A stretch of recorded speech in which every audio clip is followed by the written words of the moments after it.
Hey, you guys, I'm Patrick Flanery from Boondock Saints II All Saints Day, and you are on bigfanboy.com.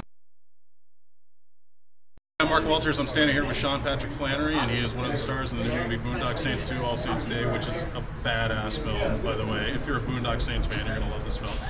Let's just talk for just a brief minute about, kind of coming back and doing this again after 10 years and, revisiting that character. I mean, obviously, it looks like you guys had a lot of fun doing it. Had a lot of fun. I mean, this was literally the most fun I've ever had on a movie. The second most fun I've ever had on a movie was Boondock 1. Yeah. Coming back after 10 years, it was a non-event. The peacoats went on, fit just perfectly, the gun shot fine. The more well-written a script is, the easier it is to jump in and deliver those lines believably. It's a testament to Troy's writing ability.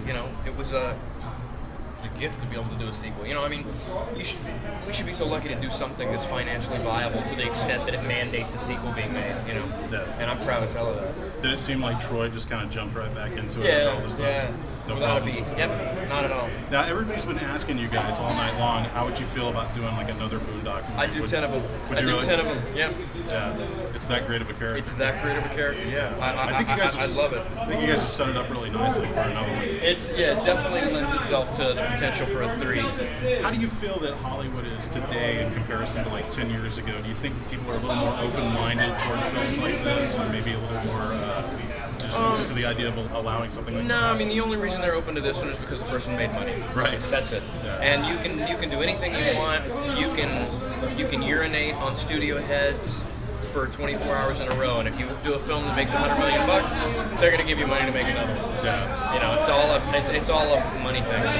We have a lot of people that look at the website that are big Indiana Jones fans, and I would be, I would never hear the end of it if I didn't ask you at least something about some of your experiences working on that with George Lucas and doing all those. I mean, those are really just incredible, very ahead of its time type of TV program. Yeah. Was that just like going all over the world? I mean, was that unlike anything you'd ever done in terms of acting?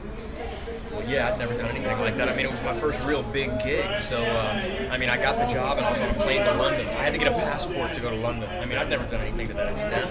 It's still probably the biggest thing I've ever done. Lucas and Spielberg kind of thing. It's like, that opened every door that's open to me today. The only reason that I ever even got an appointment for Boondock is because I was young Indy. That's it. So I owe it all to George Lucas and young Indiana Jones. Did you get to keep the hat?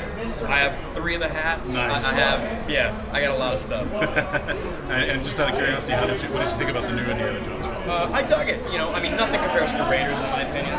The original Raiders, the opening 15 minutes of Raiders surpasses every other action film ever made in my book. The original Raiders is like, wow. And you can't really compete with that. But I like the first 3 the best. But these are all good, fun movies. But it's not Raiders, Yeah. What's coming up next for you? I got a TV project that I'm doing called Devil Made Me Do It. And Sunshine Superman, a script that I wrote. And I'm looking to set that up now. Very, very cool. And you're on Twitter as well. Yeah. And also I wanted to mention, I was a huge fan of The Strip. Yeah. And I hated to see that show go, because to me, that was kind of like Las Vegas before there was Las Vegas. Yeah, it was Vegas before Vegas. Yeah, I think you guys were ahead of your time on that. It was a good fun show too. We had a good time doing it. Well, obviously Sean is into Boondock Saints 2, and you should be too. So when it comes to a theater near you, be sure and check it out. Patrick Flanery, thanks. Thank you very much. Check out the new movie. I dig it. I hope y'all do too.